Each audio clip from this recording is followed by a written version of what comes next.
What's going on YouTube? It's TH, back again with another video, and today we are talking about and breaking down, then gonna grade this latest 3-round mock draft from Pro Football Focus's own Trevor Sikkema. Obviously a guy that I really respect, and I graded and react to his mocks pretty frequently, and my man has put out a 3-round mock draft. So we're going to go through this, and just a little quick programming note. I'm going to be relatively quick on each and every pick, because we got 100 plus to go through all in one episode, and I don't want this to become like this feature film length video. So going to move pretty quick, but really excited to hear all your thoughts as well, especially now that we're a week past free agency. So let me know, who's your favorite team? Do you like the haul that Sikkema gave your squad? Who do you think goes too high? Who falls too low? And also, if you want to talk about my analysis of each of these picks and maybe where I'm wrong, love to hear your thoughts, and let's have a fun football discussion down below. But again, in the effort to save time, let's go ahead and jump right into it.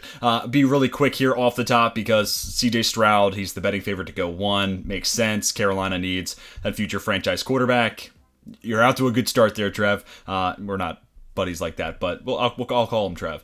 Houston taking Bryce Young. I think this is pretty chalk of a beginning, and I think ultimately if the draft were like tomorrow, I think this would be my prediction right now. So yeah, don't hate either one of those two teams getting their QB the future. And honestly, if it ends up being Bryce Young who goes 1, I could see just CJ Stroud being the guy that Houston wants to take at 2. So either way you spin it, I think those two guys are probably going to go 1-2. Arizona then takes a blue chipper in Will Anderson. I was thinking about this a little earlier as we're, kind of going through free agency. And, Will Anderson is like the headline guy in a pass rush trio featuring him. I really liked Cam Thomas before he got hurt at the Senior Bowl last year. And then Myles Sanders, who was this really twitchy athlete that just never really had the production follow suit at Cincy. All of a sudden, you look at that trio and it's like, all right, it's young. There's no guarantee it all comes together. But at least you have Will Anderson there as like the dude, the double-digit sack type of guy year in and year out. And then the other guys, if one of the two of them takes a step forward to becoming a reliable starter, awesome. You got a young duo right there, and then you hope the other one comes along and maybe can be a DPR. Or if just one of those two guys works out and the other one doesn't, then you're just looking for a situational pass rusher, and that's a lot easier to find than like a superstar stud. So really banking on one of those two young guys from the 2022 class to work out. And then if you take Will Anderson here at 3, I think that's a big time win, and that team definitely needs to iron out that edge rotation if they want to have this like 2-year retool, is how I've been phrasing it, really pan out and get them back into contention. Colts take Anthony Richardson. Yeah, I got a feeling that AR is their guy over Will Levis, especially after they signed Gardner Minshew, who obviously is familiar with Shane Steichen. He was the backup quarterback in Philadelphia, where Steichen was just the OC. So a lot of that makes sense, and we're connecting dots that logically kind of connect themselves. But I think that's also a way that allows them to basically start Gardner Minshew as long as they feel that Anthony Richardson needs to sit. So I think that was a move that kind of moved me further in the direction that they're going to take Anthony Richardson regardless of maybe who's on the board, which, I think QBs are going 1 and 2. So the only way they don't get AR by that chance is the Raiders moving up to 3. I don't think you pay Jimmy Garoppolo and move up in the draft in the same offseason. If they sign Jacoby Brissett, sure, then I think you could do it. But honestly, if the Raiders move up, I'm not sure it's Anthony Richardson. I think they like Levis. He feels like a McDaniels type of guy. And at that point, just stick and pick and hope he gets to you at 7. And if not, address that defense. So I think Anthony Richardson's going to be a Colt. Honestly, if I had to put money on it right now, that would be my early prediction. And I can't wait to be put on Will Takes Exposed. Moving on to 5, Tyree Wilson to the Seahawks. And this is when we start getting into the range of where's Jalen Carter going to fall, because it's so hard to tell. But if the Seahawks add Tyree Wilson, love that ad. He's just the true edge rusher. Like, I hate going into base 3-4, base 4-3, because to me, it's a thing of the past. Your base more often than not is nickel. But, using that 3-4 defense, right now their outside linebackers, those stand-up rushers are Uchenna Nwosu, Boye Mafe, Darrell Taylor.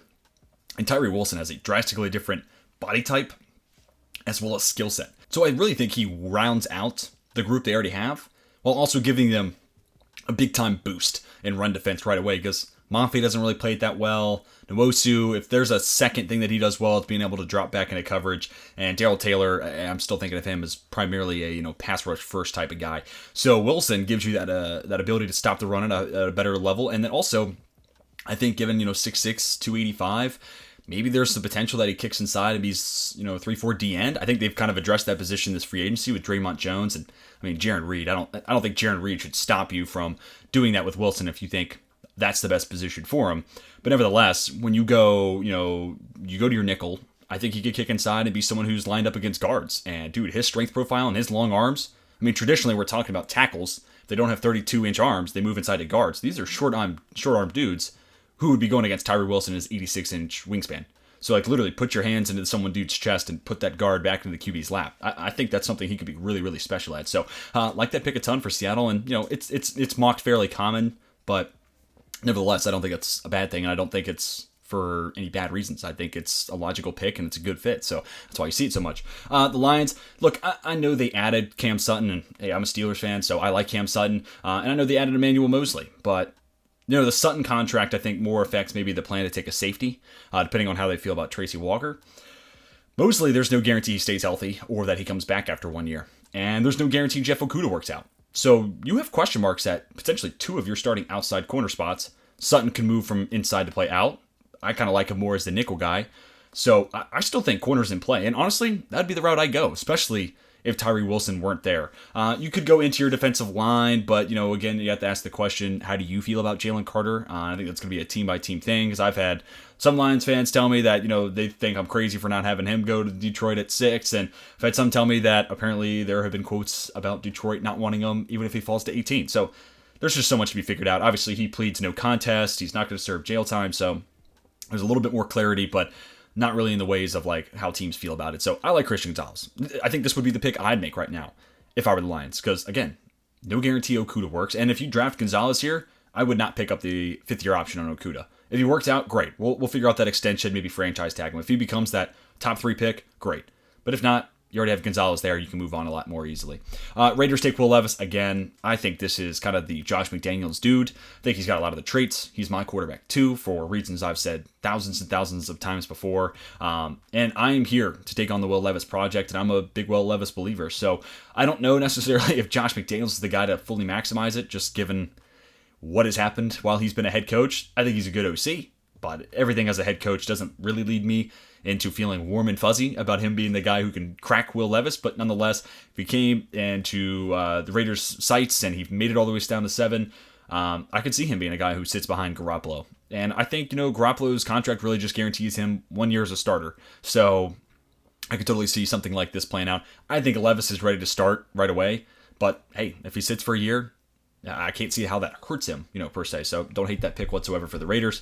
Falcons, Joey Porter Jr. So number 2 corner off the board. He is my CB2 right now. But that fit with the Falcons would be really, really fun. And then your secondary would be headlined by, you know, a corner tandem of AJ Terrell, one of the best of the biz. The 6'2.5", you know, NFL legacy guy with 34-inch arms. And then you got Jesse Bates' free agency. And I like Richie Grant. I think, you know, especially in a strong safety-only role, he could become a really, really good player. So I like this pick a ton. And honestly, even if Gonzalez is gone, I wouldn't be shocked if the Falcons go this route, especially with Wilson being gone. Yeah, you think about Carter, maybe. Again, everyone's going to be thinking about Carter, who is going to be the next pick. But Nolan Smith, Lucas Van Ness, you know, some of those other edge rushers, Miles Murphy maybe still. But, you know, I wouldn't hate Nolan Smith here, but that or corner, even if it's CB2. I wouldn't hate for Atlanta to go that way. Chicago does take Jalen Carter. I mean, this would be a pretty awesome win. This whole draft cycle, we've been saying, okay, well, they want to stay in the top 4 because they want to get Jalen Carter. Well, if they can slide back to 9 and still get him, that's a home run. And you got DJ Moore plus all those draft picks. That's awesome. This could easily be Paris Johnson Jr. And I think when you take into account, you know, the off-the-field stuff and the uncertainty there, Paris Johnson Jr. is a whole hell of a lot safer of a pick. But Jalen Carter is that 3-tech that is so pivotal in that Matt Eberflus defense. The same thing we were talking about with Chicago when they were moving back to 4 with Indy is live here at 9. So you know, if they feel like he passes the character check for them, I'd love this pick. And I think it would be one of my favorite picks of the draft. You move all the way back to 9 and still get the guy. I think if they had to stick and pick at 1, that's who they would have taken. Of course, I said all that before all the off-the-field drama started to arise. Devon Witherspoon. Yeah, I think I might end up doing this in my next mock. And I know that's going to irritate a lot of Eagles fans because they got back Bradbury and they got back Slay. But 2-year restructure for Slay, 3-year contract for Bradbury. I think they got at a good price tag. But wouldn't it just be insane if the Eagles with this Saints pick were just like, hey, people had a hard time throwing against us with Bradbury and Slay. What if we throw Witherspoon in the slot? Like, that cornerback trio would be unbelievable. And at that point, teams would have no other, you know, option but to just run the ball a lot and just hope that they have a good, you know, success rate on the ground. So you add Witherspoon there in the nickel with those other 2 guys coming back. that secondary gets crazy scary. But also on that note, Darius Slay got to become a free agent again in 2 years, then James Bradbury in 3 years' time. Like, you have to draft 2 and 3 years with the future in mind. So not only does it make that secondary cracked right now, but like he could become an eventual starter before the end of his rookie contract, and that adds a ton of value. So I like this pick a ton, honestly. I know a lot of Eagles fans are not going to be crazy about it, but I think this would be awesome. Paris Johnson Jr. to the Titans, yeah, a pick that just makes a ton of sense. I mean, how many times have you seen this mocked? I'm just going to go ahead and move on now because I don't think Andre Dillard is the entire fix to that O-line. He could kick inside to play guard as well. So, add Paris Johnson Jr., the best offensive lineman in his class by my estimation, and just really repair that part of the identity. And, I don't know. The Titans, if they trade Derrick Henry and things get really, really crazy, then this team's just going to go strictly BPA or look for a pretty big trade back to haul in some major assets. Texans take Peter Skoronski. Yeah, I've had this happen, and I think just one mock, but makes a lot of sense. They could trade back and maybe try to still get Skoronski. But this could be interesting if Larry Tunsil, which Sikkema puts in here, is on the trade block. Like if we got a draft day trade Tunsil for the Chiefs pick at 31, then I could totally see tackle being in their purview. But I could also see him being someone who kicks inside to guard. They did get Shaq Mason, but he's only got 1 year left on his deal. Don't let that alter any long-term plans. He also could just be like a Titus Howard replacement or contingency. So I think he can play anywhere on the offensive line, 1 through 5. So yeah, love this pick for the Texans and a team that needs an improvement on the offensive line. So yeah, I think he can help just about anywhere. Jets take Broderick Jones. Yep, again, one that we've seen plenty of times before. They need a tackle to pair up with Mekhi Becton. If Jones is the last of the big 3 available, go ahead and make that pick. Pats take Bryant Branch. Yeah, and especially after like a so-so combine and then the Falcons signing Jesse Bates. Probably not going to be a guy who goes top 10, despite me thinking he's potentially a top 10 player in this class, top 10, top 12. Yeah, he does also kind of feel distinctly New England. And, the 40 wasn't great, but I think the NGS speed would, kind of lead to suggest that he moves pretty well. And, with Devin McCourty retiring and some of the other free agents the Pats have, wouldn't be surprised if he is somebody that they take and maybe he starts as someone who plays in the box. You got Marcus Jones, you drafted last year's or slot. So maybe Branch is truly alternating between free and strong, but I think he's more than capable of doing that. He's a good tackler, he's good in coverage, both man and zone. I think he's best suited in a place where he can play nickel as well. And I think because you already have Marcus Jones there, probably not going to have him do that. But they also need a safety replacement. And Brian Branch is like the next Devin McCourty. Like, I'm totally here for it. Then the Packers take Lucas Van Ness. I've said multiple times, I think this is kind of the hard floor here. Only reason I could see him getting past this is if it gets really weird before it and Van Ness and Nolan Smith are available. Because then you have to pick one of those two guys that I both put a hard floor on at 15.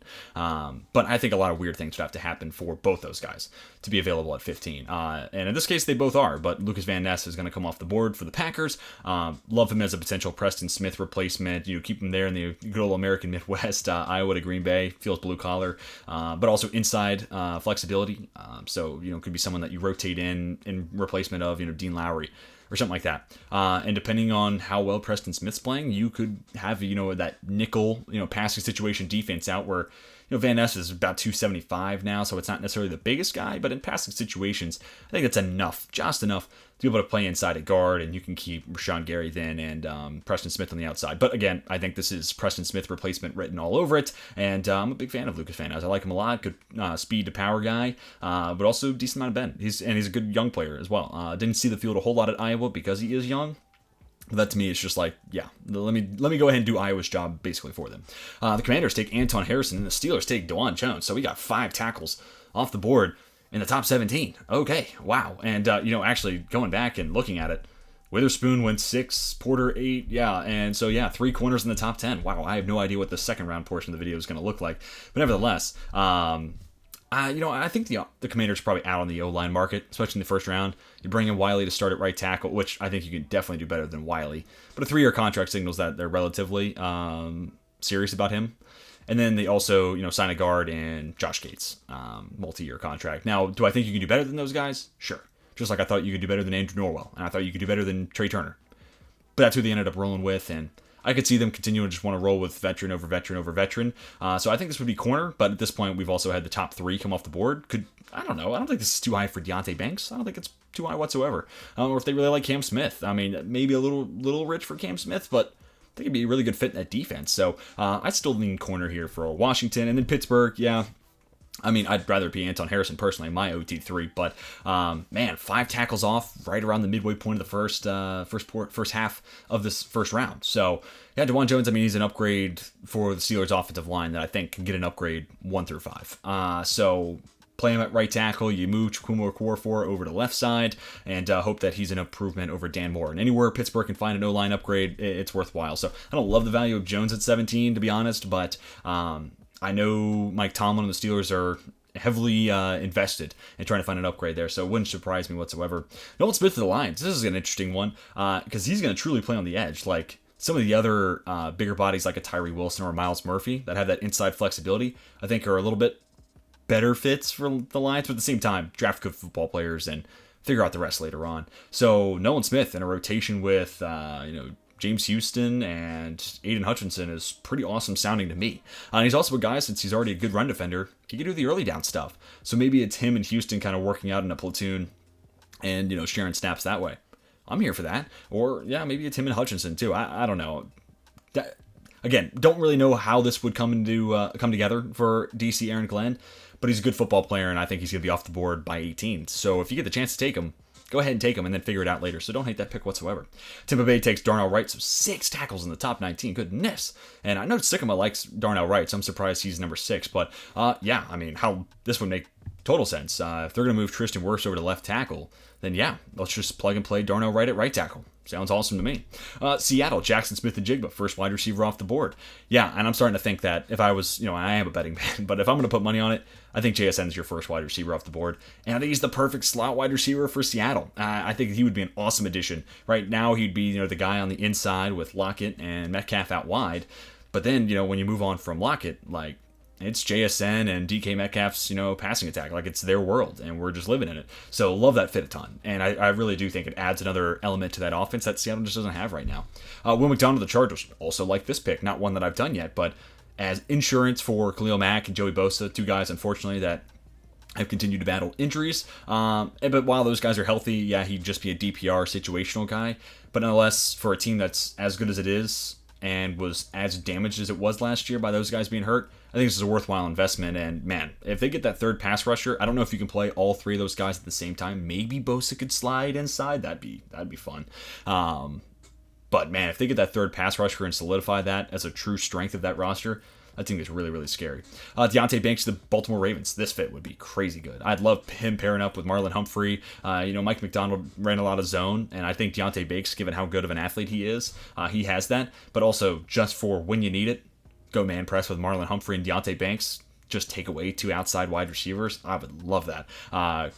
Has the making of a man press corner, has the size right around 6 foot, 200 pounds, 4'3", 540. I mean, that just kind of put the nail in the coffin that, yeah, this guy's going in the first round. Quentin Johnson of the Vikings. This would be awesome. I have been mocking wide receivers of the Vikings here and there, but not often. And the problem is this wide receiver class is pretty slot heavy and slot only heavy, like a Jackson Smith-Njigba, in my opinion. But man, Quentin Johnson would be awesome because I just want them to add another wide receiver. Adam Thielen already gone, so they need a number 2. But also, Justin Jefferson is such an assassin as an intermediate route runner. But what if they have a dude who can legitimately just run clear out routes?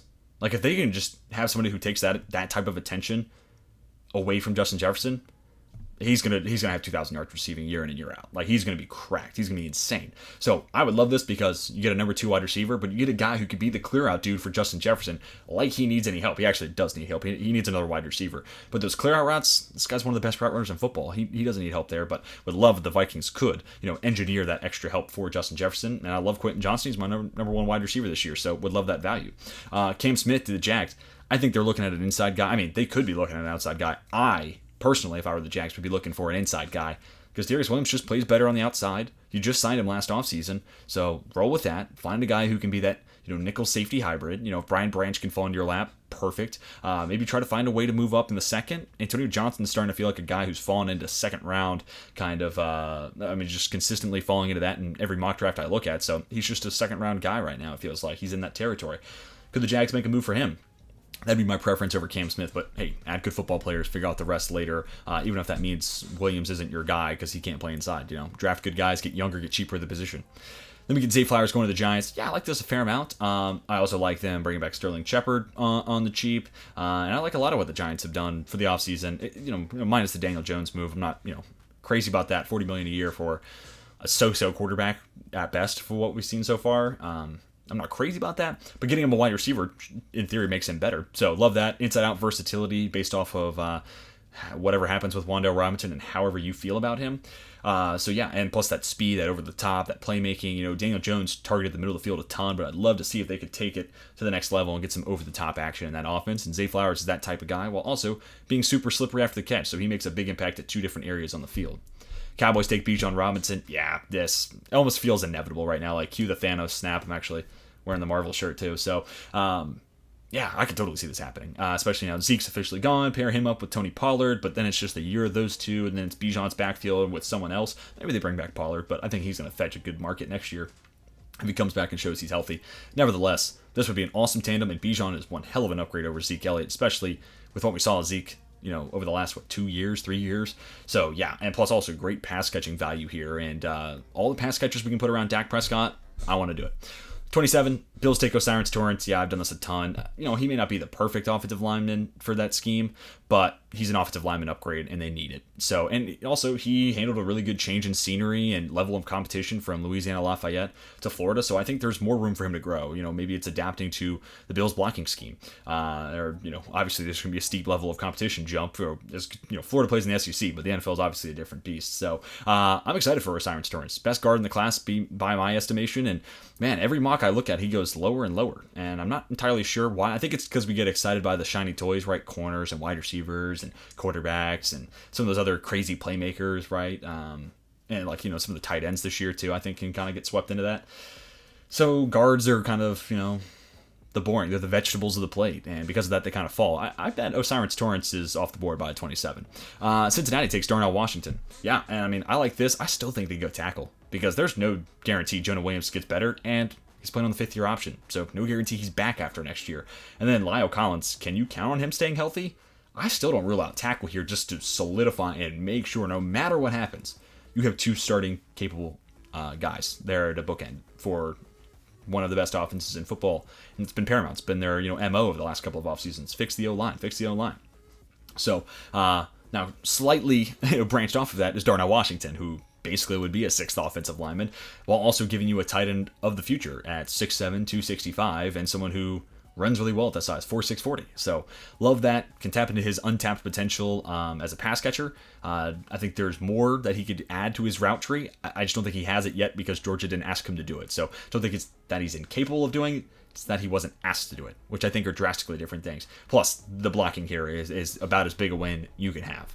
Kalijah Kancey, then to the New Orleans Saints. And I think, wow, so that's Darnell Washington, first time off the board. I didn't even think about that. Kancey, the Saints, this would be a huge win. They need an interior guy bad, especially after losing David Onyemata. And I think they still need a run stopper to be that Onyemata type. But the pass rush prowess that Kancey has is undeniable. Small, but so quick off the line, and just so fast in general. 4'6", 40 sets a combine record for D tackles. But yeah, love them to get this interior reinforcements, but also, I don't know, it's 6 foot, 280.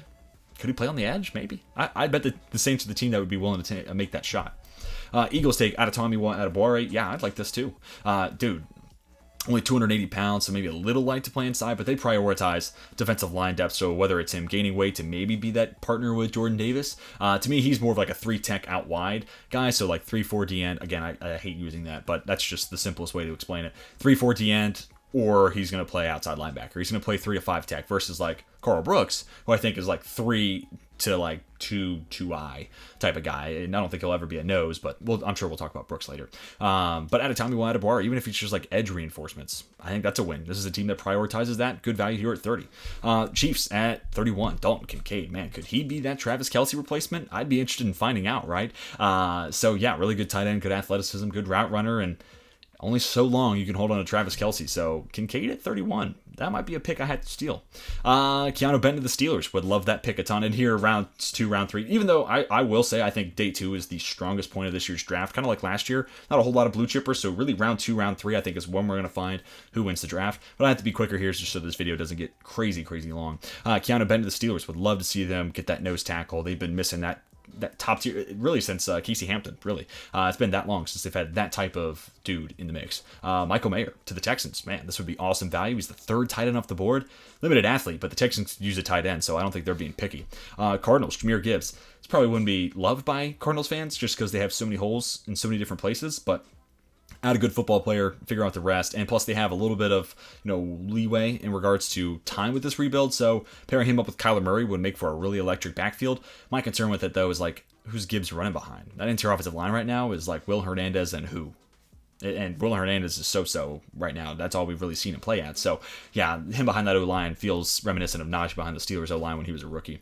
Steve Avila to the Colts. Yeah, I mean, he did the flip over to right guard, but I think that's the one spot on that O-line that needs an upgrade. And Steve Avila, to me, the best pass-blocking offensive lineman in this class, but also not to say he's a bad run defender. I think he's more than capable there. So this would patch up the one hole I have on the Colts O-line.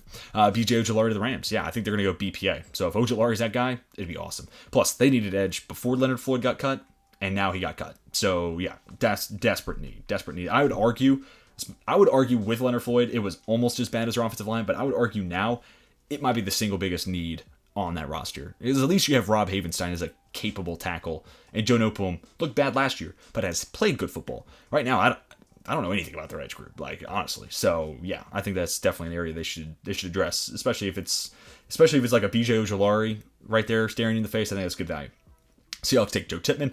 They need a center. They get a good one, and someone who moves really well for being 6'6", so it fits well for that zone blocking scheme, so I like that a ton for Seattle. Luke Musgrave, yeah, this makes sense. So 4 tight ends in the first 38. That's kind of awesome, and I could totally see that happening. But obviously you trade Darren Waller, so go get the 6'5", 255-pound tight end that runs a 4.61, right? Look good at the Senior Bowl. And even looked good before his injury at Oregon State, those first 2 weeks. So, yeah, a lot to like about Luke Musgrave, right? My tight end rankings, he was tight end 3. So, just behind Darnell Washington and then Mayer leading the way. So, love that value, and he's a good Waller replacement. And also, because he's a little bit more capable of a blocker than someone like a Sam Laporta or someone like that, I think he's a good fit for what McDaniels would want. Panthers take Josh Downs. This one's a little hinged upon does Adam Thielen sign, because I think Thielen's going to have to be slot only just because he doesn't have that much athleticism left, and Josh Downs is slot only. So if not him, then some outside wide receiver I'm here for. Tank Dell's on the board. I'd like Tank Dell if they do sign Adam Thielen, which it does seem like that is going to happen. If you are seeing this after that signing, I do apologize. That's already happened. Myles Murphy to the Saints. Whoa, I didn't even think about Myles Murphy fell out of the first round. Holy cow.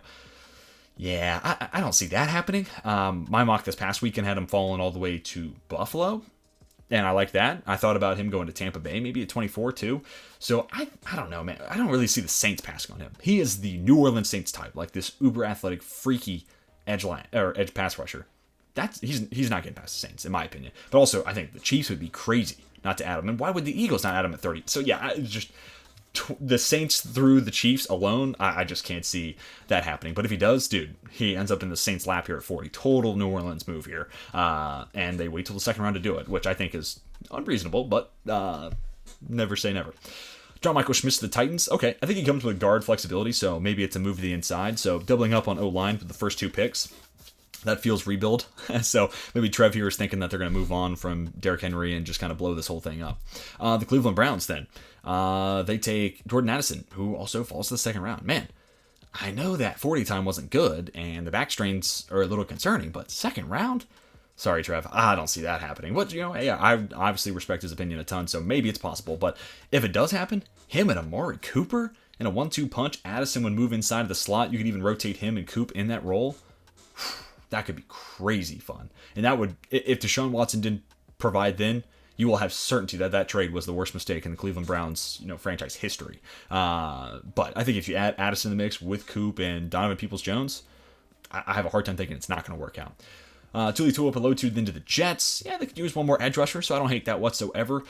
He weighs 266 pounds, post-combine, so he's definitely going to play on the edge despite playing on the inside at USC. But I don't mind the Jets adding some more depth there. Falcons go Felix Anudike-Uzomah, so they go corner, then edge. I think every Falcons fan is clapping across the board here. I think that's exactly their top 2 needs, especially on defense. So if you're not going to address the offense, I think that's the route to go. And dude, Joey Porter Jr. plus Felix Anudike-Uzomah, that's an awesome 2-round haul right there for the Falcons. Packers take Drew Sanders.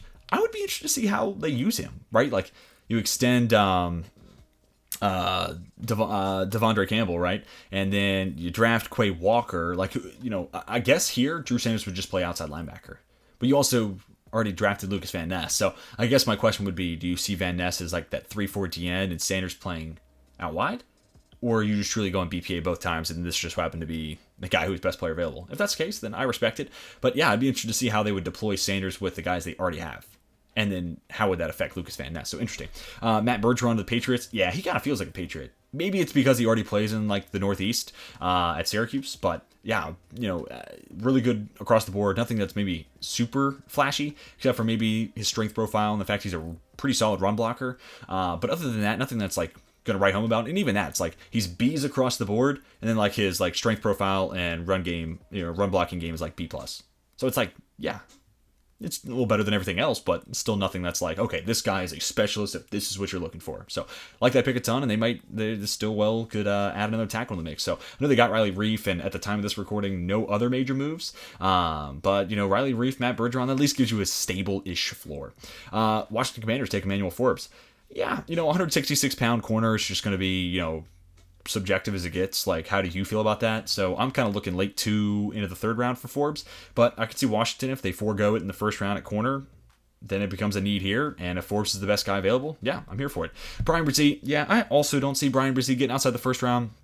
I know a lot of people cooled on him, and he's not the top 10 guy that he once was a few months ago, but especially after the combine, he proved that athletic ability, and 6'5", 300+ pounds, good athlete. Those guys don't stay on the board that long. So if the Lions are taking them, I would almost just say it's probably at 18, which I think is what I did, if memory serves, in my last mock. But yeah, I don't see him making it to the 2nd round. But if he does, awesome value here for the Lions.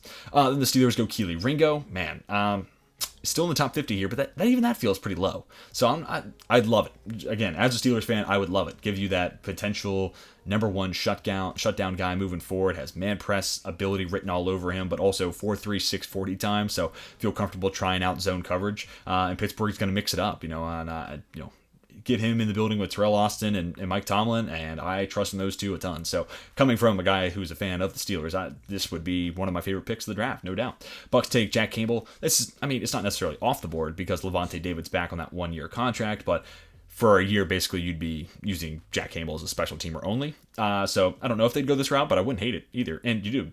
Honestly, him as like a Levante David replacement. What are the criticisms been Levante David throughout his career? That he's not the most athletic linebacker in the league. And what's the knock on Jack Campbell? Why is he not linebacker 1 in this class? Because he's not the most athletic guy. So yeah, I kind of don't hate that. Dolphins take Luke Weipler. Yeah, center is a spot where I think they can get better. And I almost wonder, could this then move Connor McGovern over to guard and then Liam Eichenberg to tackle? I almost wonder if that could be a domino effect that sends one of those guys out to tackle. Pretty much all last offseason, I was waiting for them to make a move at center, but they just never did. So yeah, if they draft Weipler here, I think that's a good spot. 251, I think that's pretty good value. Seahawks take Mozzie Smith. Yeah, honestly, I went Jalen Carr in my last mock, and honestly, I think I'm going to go in different directions moving forward just because I don't think Jaron Reed should stop you from drafting Jalen Carter if you think that's the right pick. But if you feel comfortable with him and Draymond Jones' strength is a pass rusher, not a run stopper. So I almost think that nose tackle spot, currently occupied by Al Woods, who's like 33, 34, I think that's the spot they turn their attention to. So Mozzie Smith here at 52, Keanu Benton, yeah, that's the guy I think I'm keying in on here if I'm the Seahawks. Then the Chargers take Jalen Hyatt. So yeah, what a win. We get an extra pass rusher plus the over-the-top weapon, that speed that I think this offense needs. Now I know, Keenan Allen's back and Mike Williams is back, and I know some people are big Josh Palmer fan. I like Josh Palmer coming out of Tennessee. I kind of described him as like the B-level version of Jamar Chase. Like, he's not going to be Jamar Chase, but like if Jamar Chase is A's across the board, Josh Palmer's like B's. Does everything just like a little bit worse. And I like him. But yeah, if you could add Jalen Hyatt as that over-the-top burner that offense is missing right now, I would like that instead. Derek Hall of the Bears, love this fit. Just have this guy be that speed rusher that this team just currently doesn't have right now, and it's because they don't have a whole lot in the way of pass rushers in general. So would love to see them take a shot on Derek Hall, and I don't know, something about it. Maybe I've seen it mocked enough to the Bears to where I'm starting to just think of Derek Hall as a Bear. Hendon Hooker to the Lions. Okay, I got to pose the question for my Lions fans. Would you be down with this? Would you dig this? I think Hendon Hooker's going somewhere day 2. And I don't know, like round 2 is kind of calling my name right now. I'm thinking he might go that early. And the Lions kind of makes sense. You ride out with Jared Goff for another year, let Hooker rehab, and then you turn the offense over to him. And at worst, I think Hendon Hooker can be a facilitator, a solid starter, guy who gets the ball out and the Lions have a really good situation to be drafted into. Great O-line, weapons to work with, great offensive coordinator as long as you can have them. Yeah, I think that'd be a great place for Hendon Hooker to land. So Lions fans, let me know down below. Like, would you be down with Hooker here in the second? Or if I said third a second ago, my bad. Hendon Hooker here in the second, I think, is really interesting. And if you're a Lions fan, like, let me know. Would you be down with Hooker this early, or would it have to be something you take in round 3? Cody Mock to the Jags. Yeah, I could see them adding more interior offensive line, and it gives you a little bit of flexibility just in case Cam Robinson like nosedives in play. But I think you start him out at left guard, and then maybe he's that Robinson replacement in a few years' time, or if Robinson hits a wall, Mock slides over. Also, they're looking for a right tackle, so I don't think Mock's ready for that yet. So I don't think he would be starting at right tackle right away. But nonetheless, is that like left guard that eventually shifts over to left tackle? I like that pick. DAIYAN Henley to the Giants. This would be interesting with Bobby Okereke there too, because like Wink Martindale likes his blitzing types, and neither one of those two would be it. So I don't know if this mock was made before the Okereke signing. If it was, okay, that makes a little bit more sense. But I wonder if those two could coexist with one another. But hey, Henley's a good player, and he flies around the field and coverage specialist. So for a blitz-heavy team, having that guy that can do a lot over the middle of the field is pretty paramount. Cowboys take Trenton Simpson. That's where I would disagree. Simpson, I think, should go ahead of Henley, because I think he also gives you more in ways of run defense versus the 6'2", 230 guy. But nonetheless, if this is how it plays out, I wouldn't be shocked. Trenton Simpson to the Cowboys would be awesome. They got Leighton Vander Esch back, but you need 2 off-ball linebackers in your nickel defense. So I would love this pick. And 2 big guys that both can stop the run, but also have uber athletic traits and can fly around the field and be impact players in coverage while also being stout against the run, which that's really the area I think the Cowboys are looking to get that little bit better. If they get a little bit better against the run, that's when that defense goes from really, really, really, really good to like, sheesh, how do you combat that Dallas defense? Like, it becomes the talk of the team, but also maybe even the division. Like, it was already kind of like that over the last couple of years. It was a big talking point for sure. But I think if you got that run defense a smidge better, you'd be talking about it as like a truly elite defense, and again, kind of the talk of the team. Anyways, Bills drafting Jamie Robinson. I still think they could go safety here. You know, like Jordan Poyer can't play forever. Micah Hyde can't play forever. I'd still like to see them address corner. So Jamie Robinson here at 59, would love it. You guys already know I'm a big Jamie Robinson fan. Love Jamie Robinson's game and his versatility. So yeah, would love the Bills to make that pick. Bengals going to Julius Brents. Wow, Sikkema just stole my heart. This would be an awesome landing spot for Brents. 6'3" corner, runs in the 4.5s, 6'6", 3-cone, and good tape at 2 different schools running different defenses. Then you put him in the hands of Lou Anarumo, one of the most crafty and best defensive coordinators in the game right now. Yeah, I am absolutely and 100% here for this fit and this pairing. I would love to see this for Julius Brents. Think he should go higher, but if he makes it down to 60, please, Cincy, sprint the card in. Jalen Duncan to the Bears. Yeah, you know, maybe they could use another tackle in there. I'm in the line of thinking that Braxton Jones played well enough as a 5th rounder to earn another year as a starter, and then you just paid Mike McGlinchey. So again, I don't know if this was like, hey, Jalen Duncan's athletic, maybe he could be that, you know, wide zone blocking tackle, and then they signed McGlinchey, and, you know, this was already written and ready to go. If that's the case, then that's fine. But he could create a camp battle for Braxton Jones. And hey, if I'm thinking Braxton Jones played well for a 5th rounder and deserves year 2, but Jalen Duncan beats him in camp, well, guess what? You got an upgraded left tackle. You should never be disappointed by that. So, hey, if they play it this way, I'm not mad. Eagles take Sidney Brown. Yeah, I'm here for this. It sounds like they're going to get Chauncey Gardner-Johnson back, at least last I heard, and again, at the time of this recording. But nonetheless, even if they do, I think you might be able to have these two coexist. Maybe Chauncey Gardner-Johnson shifts over to free safety, especially after you lost Marcus Epps, and then Sidney Brown becomes your strong safety. I think that could work. But also, Chauncey Gardner-Johnson is so flexible, so versatile. You can do so many things with him. Don't let his versatility at all deter you from drafting who you think is the best fit here. I think the Eagles can add a safety, so I love Sidney Brown here. Chiefs do take Carl Brooks. So, yeah, I kind of talked about it earlier, where I think Adetomiwa Adebawore is like a 3-tech or wider. I think Carl Brooks is like 3-tech or more inside until you get to like, you know, the 1. I don't think he's going to be a nose tackle. He weighs a little over 300 pounds, so maybe if he gains some more weight. But, man, this guy played edge at Bowling Green at 300 pounds. So, very different body or a very different role given that body that he's going to play at the NFL level. So, having him kick inside and be the running mate with Chris Jones, man, that makes me excited for Carl Brooks more than anything. Looking at the Senior Bowl showcase that, hey, yeah, I'm from Bowling Green, but I could play, you know, and that's huge for his stock. So having him be the running mate with Chris Jones, I think that interior gets really, really scary. Bears take Zach Charbonnet. I mean, I wouldn't hate this. Pair him up with, Khalil Herbert, who's been a baller out of Virginia Tech. I've been saying for a while, like, if you're in a dynasty league, get your hands on Khalil Herbert. I think he's going to blow up. So I don't hate the Bears adding another running back, but I'm kind of here for the Khalil Herbert blow up. So, Charbonnet here, in all seriousness, though, at 64, it's a good pick. Keon White falls all the way to the Texans' 3rd round. See, I don't know. I still think Keon White is probably late 1, early to mid 2. Just because of the buzz that he had at the Senior Bowl and the Combine. I don't think that any of that dissipated. I don't think any of that went anywhere. So, 65 feels like a bit of a stretch. I know PFF's a little lower on him, and hey, you're going to see my edge rankings this week. I think I'm basing where he goes in mock drafts off of buzz more so than my opinion. That's all I'll say. Definitely come back and check out that edge ranking video.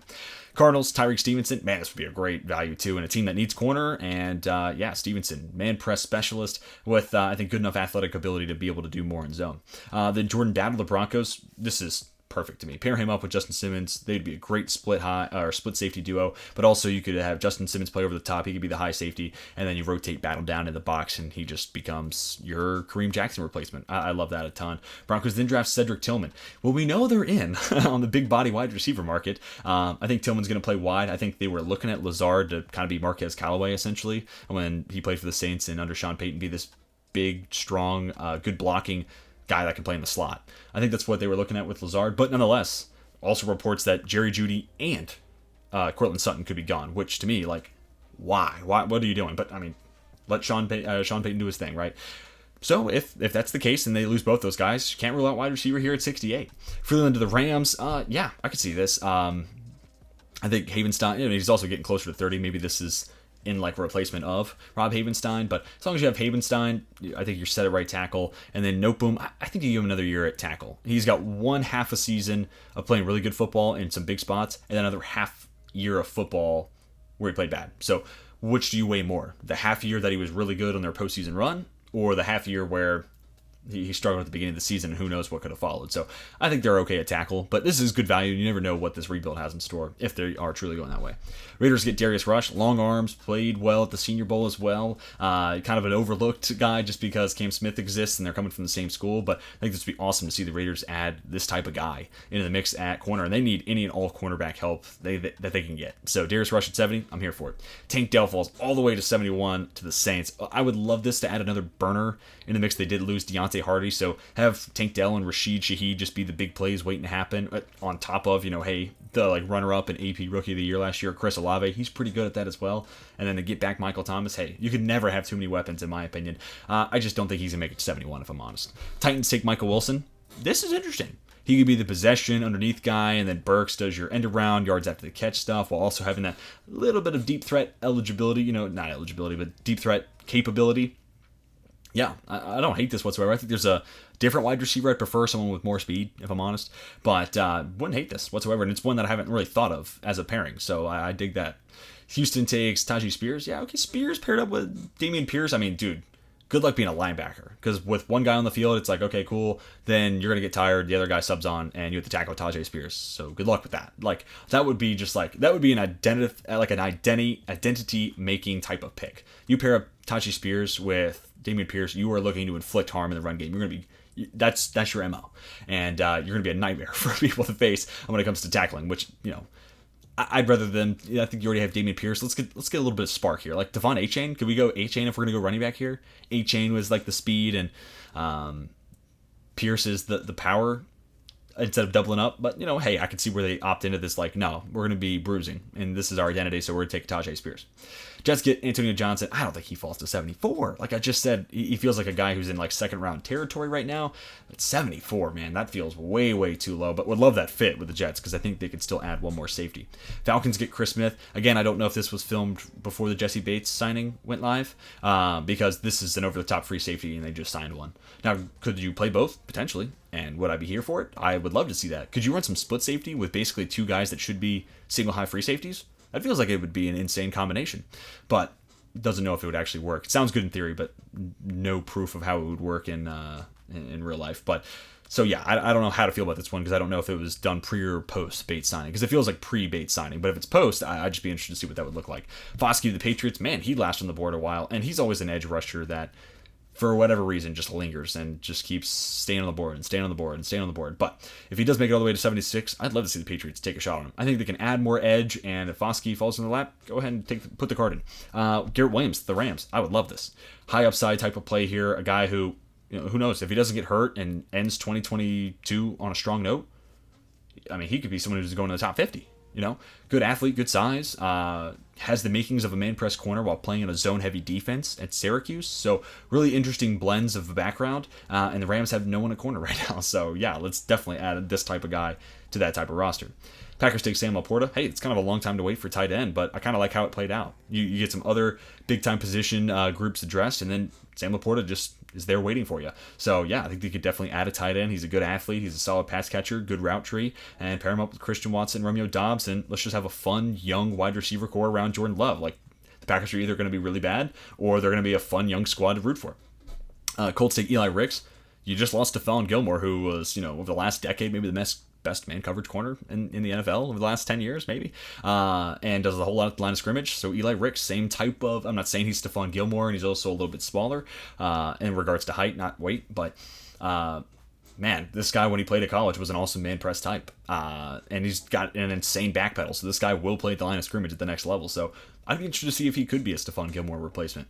Steelers draft Gervon Dexter. They did re-sign Larry Ogunjobi, and that pick almost certainly signals that this was kind of prepared pre-free agency, or as free agency was maybe unfolding, which, hey, I respect. I've been doing the same stuff. That's all we can do. But Dexter, they already got Larry Ogunjobi. They drafted DeMarvin Leal. That would just feel like we're just hammering home the same spot, and ignoring other holes. So I wouldn't hate it, because maybe they could tap in that upside, but it'd be a boom or bust play at a spot they've already addressed, and I don't really love that. Lions take Zach Harrison, so continue to address edge. And dude, Nolan Smith and Zach Harrison, two guys coming from one of the two premier schools in college football, but drastically different body types and skill sets. It's interesting, on top of Aiden Hutchinson and James Houston. So I don't really know if I love it, but if this is like BPA, then cool. Bucks take Devon Achane. I'm here for that. Like him and Rachaad White, just like where Houston's apparently going to go Tajay Spears with Dameon Pierce and be like all thump. Like it sounds like the Bucks are just going to be all flash and lucidness and pass catching ability too, because I think Achane does bring that at a decent clip to the table. So that'd be a really interesting pairing. Siaki Ika to the Seahawks. Yeah, I think he's going outside the top 100. He was 30 pounds lighter than what he was supposed to be at the combine, and he tested pretty poorly. He was a bad athlete who's 30 pounds lighter than he was supposed to be. Not a good look. And I like his tape a ton. And I was as big a Siaki Ika fan as there was. But I'm out. Like, it's just so far off from what we expected and he was supposed to be. So, yeah, I feel like I've been lied to. I feel like I've been cheated on by Siaki Ika. Dolphins take Tyler Scott. Man, they took that one-year flyer on Will Fuller. Obviously, different coaching staff and different roster entirely. But why not add this guy who's an insane speedster to an offense that features Tyreek Hill and Jalen Waddle? Does that not feel Miami?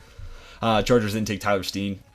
Could see them adding some more reinforcements there at tackle. I'd love to see them do that, honestly. I don't think Trey Pipkins is that great. I mean, paying a tackle $7 million when they're in their 20s, like if you got a guy for $7 million as a one-year deal and he's like a veteran who's been battling injuries, yeah, makes a lot of sense. And then he stayed healthy and he was great for you. Cool, great. High side of variance.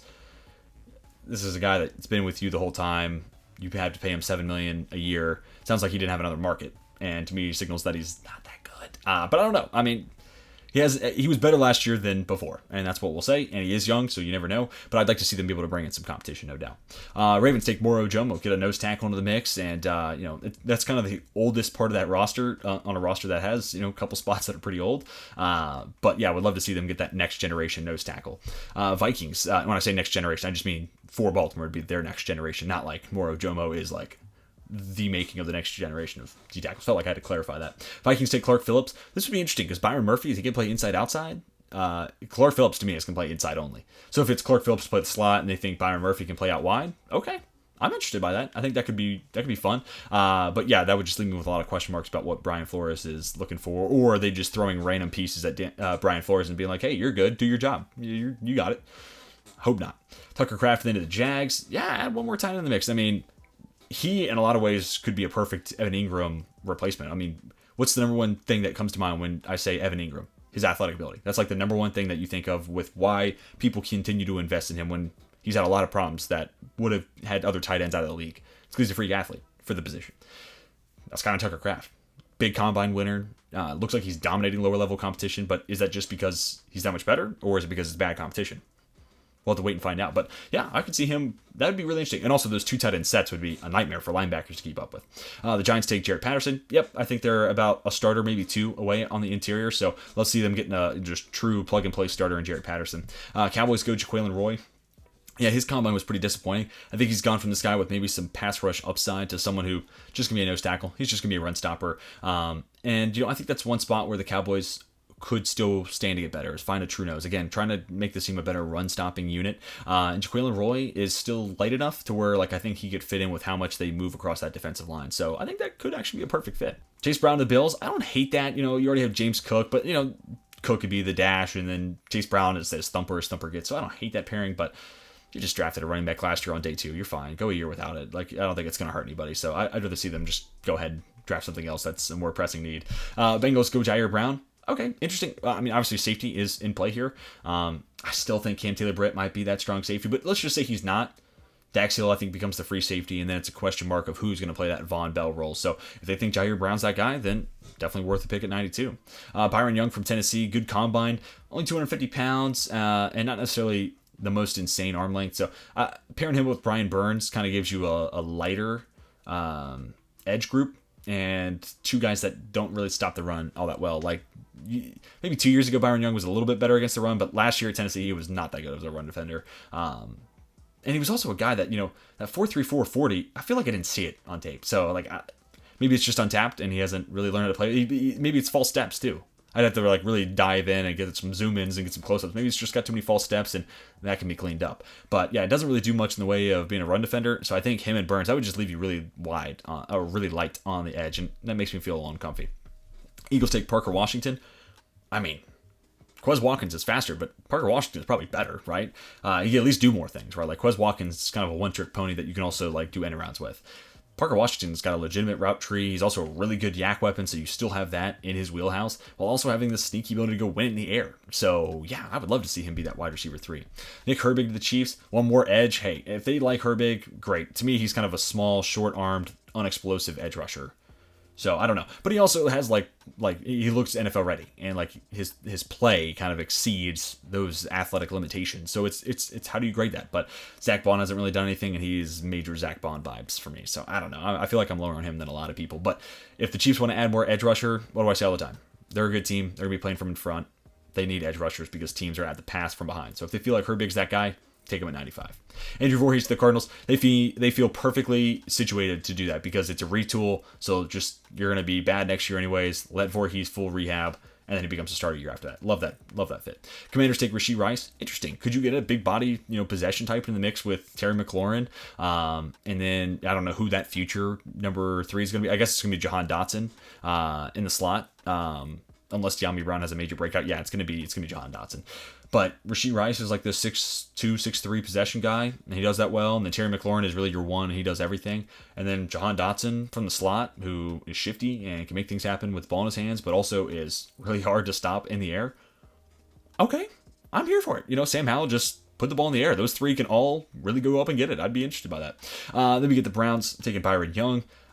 Yes, they added a nose tackle, but it wouldn't be a bad idea to add another one. And right here at 98, yeah, I think that's a solid spot. So if they go wide receiver, defensive interior again, I don't hate that. I kind of stopped that after they made some of their free agent signings, but I wouldn't hate if they still double down on D-tackle, honestly. Next up, the San Francisco 49ers at 99, Travius Hodges-Tomlinson. I think this is going to pick you're going to get sick of. If you watch and listen and read 3-round mocks, you're going to get tired of this because it's just going to be people saying, well, they like Jason Verrett, clearly. They keep bringing it back, so why not just draft Hodges-Tomlinson to do the same thing, and he's younger, and hopefully he'll stay healthy. And that's the same justification I've been making. Antonio Mafi to the Raiders. Could they add another offensive lineman? Yes. And do I kind of love Mafi into that, if it's a traditional New England blocking scheme, like last year they did a little bit more zone. Traditionally, they're more that man blocking scheme. Mafi's kind of, that's his MO. That's the scheme to put him in. So play him at left guard, move Parham to center or right guard. I think he's flexible enough and versatile enough to do that. So, yeah, I kind of love that fit. It might be something I steal in future mocks. 2 more picks for the 49ers. Olusegun Oluwatimi. I think they could add another center. Maybe he has some guard flexibility. To me, he's kind of center only. But nevertheless, another interior offensive lineman and a guy who moves relatively well for that scheme is obviously big. And then Ivan Pace. Interesting. Not like any other linebacker that they have, which makes me kind of love it, right? Fred Warner, coverage specialist. And then you have Dre Greenlaw, coverage specialist. And then if you were just bringing Ivan Pace to basically be a pass rusher and a blitzing linebacker only, interesting. It's just the one thing they don't have. So is it something they need? I want to know. See, I feel like now I have to know. I have to have the answer to that question. But guys, that is going to do it for my reaction to Trevor Sikkema's latest mock draft 3-round edition. This was a long video, so I do appreciate if you are still watching to this point in the video. You mean the world to me, and I'm glad you stuck around and dealt with all my antics. But let me know what you thought about this Sikkema 3-round mock down below in the comments section. Who went too high? Who fell too low? Who surprised you? I definitely had a couple surprises in the video as well. And of course, who's your favorite team? And do you like the picks that Trevor Sikkema gave your squad? Love to hear your thoughts and your feedback down below in the comments section. But hopefully you all enjoyed today's video. Hit the like button if you did. And if you're new around here, want to see more draft content, be sure to hit that subscribe button as well. But that is going to do it for me. Hope you all have a fantastic rest of your day. And until next time, my name is Teej, and I'm signing off.